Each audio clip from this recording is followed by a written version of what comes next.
વાલિયાના વિઠ્ઠલ ગામે જય આદિવાસી સેના દ્વારા આદિવાસી કુલદેવી ઘણી કંસરી યહામોગી માતાજીની આરતી યોજાઈ હતી।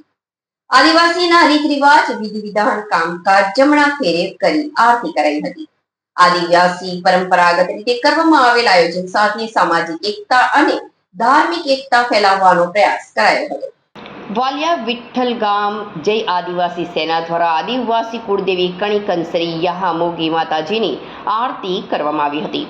આદિવાસીની આરતી કુદરતી છે, જે જમણા ફેરે છે। કુદરતની રચના જમણા ફેરે જ છે।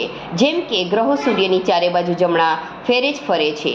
વેલા વંટોળિયો, કરોડિયાની જાળી, પાણીનો ભંવરો, મોર નાચે, પક્ષીઓના માળા, સાપ વીંટળાય વગેરે જમણા ફેરે જ છે। આમ આદિવાસીના રીત રિવાજ વિધિ વિધાન કામકાજ જમણા ફેરે જ છે। લગ્નના ફેરા, હોળીના ફેરા, મરણના ફેરા, નાચણુના ફેરા, દેવ પૂજાના ફેરા, ટોપલા બનાવવું, ખરીમાં બળદ ફેરવવું, ઘંટી ફેરવવી બધું જમણા ફેરે જ છે। પૃથ્વીની સતત સૃષ્ટિ સર્જન થયું ત્યારથી જમણા ફેરે આરતી ચાલુ જ છે।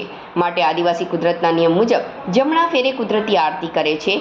સૌ આદિવાસી સૈનિકો અને ગ્રામજનો ભેગા મળીને કુદરતી આરતી કરી જય આદિવાસી સેનાના સેનાધ્યક્ષ વસાવા મહેશભાઈ સોમાભાઈ દ્વારા સૌનો આભાર વ્યક્ત કરી કાર્યક્રમનું સમાપન